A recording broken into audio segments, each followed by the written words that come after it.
Hello বন্ধুরা, আমি জোনাকি। আমার ইউটিউব চ্যানেল জোনাকি লাইফস্টাইলে তোমাদের সকলকে স্বাগত জানাই।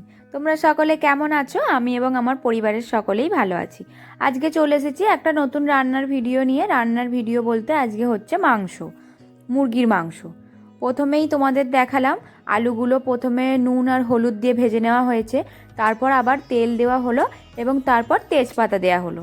তেজপাতাটা একটু ভাজা ভাজা হলেই তারপর পেঁয়াজগুলো দিয়ে দেওয়া হবে। পেঁয়াজগুলো একটু লাল লাল মতো ভাজা হবে। ততক্ষণ তোমরা বলো, তোমরা কে কে আমার ভিডিও দেখছো এখন এই মুহূর্তে, কমেন্টে তাড়াতাড়ি জানাও।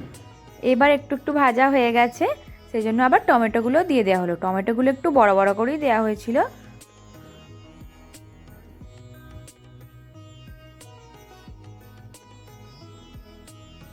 সব কিছু দেওয়ার পর এবার এটা রসুন বাটা দেওয়া হলো। রসুনটা যেহেতু মিক্সার মেশিনে পেস্ট করা, সেজন্য ওরকম দেখাচ্ছে, কিন্তু তোমরা যদি পারো, তোমাদের বাড়িতে যদি সিল থাকে, শিলনোড়া, ওতে থেতো করে দিলে সব থেকে ভালো। কিন্তু আমাদের অনেক রান্না বলে আমাদের এই এতে করেই দেওয়া হয়, মানে পেস্ট করেই দেওয়া হয়। প্রথমে রসুনটা দেওয়া হলো, তারপর লঙ্কা গুঁড়ো, হলুদ গুঁড়ো, এটা একটু ভালো করে নাড়িয়ে নেওয়া হলো। এরপরে যেটা দেওয়া হবে সেটা হচ্ছে আদা বাটা। এই যে আদা বাটাটাও দিয়ে দেওয়া হলো।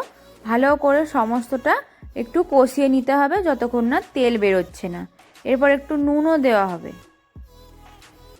তোমরা কিন্তু যে যা স্বাদ মতো নুন দেবে, যারা যেরকম খাও। আর ঝালটাও সেরকমই। আমাদের বাড়ির সবাই একটু ঝাল খায়, সেজন্য একটু ঝাল দেওয়া হয়েছিল। আর এই যে মাংসগুলো কিন্তু আজকে খুব ভালো ছিল। ভালো ছিল বলতে আমাদের কেউ ওই শুধু যে সলিড মাংসগুলো সেগুলো কেউ খায় না। এই হাড় মাংসটাই সবাই খেতে পছন্দ করে। আজকে সমস্ত মাংসটাই হাড় মাংসই ছিল।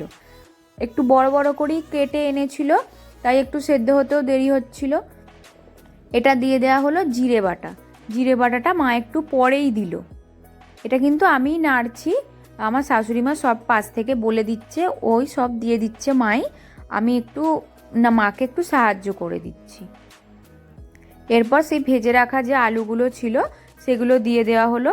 এটা কিন্তু আমাদের মাংস কষা হবে না, এটা হবে মাংস একটু ঝোল। ধনেপাতা ছিল, ধনেপাতাটাও দিয়ে দেওয়া হলো। ভালো করে একটু কষিয়ে নেওয়ার পরে এবার জল দিয়ে দেওয়া হচ্ছে। সেদ্ধ হবার জন্য তোমরা পরিমাণ মতো জল দিয়ে দাও।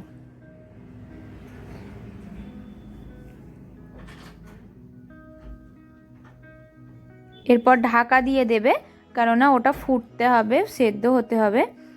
আজকে ভিডিওটা একটু অন্যরকম হয়েছে, কারণ আমি যখন ভিডিওটা করি তখন দেখেছিলাম ঠিকঠাকই আছে, কিন্তু পরে দেখছি ভিডিওটা অনেকটা জুম করে করা হয়ে গেছে।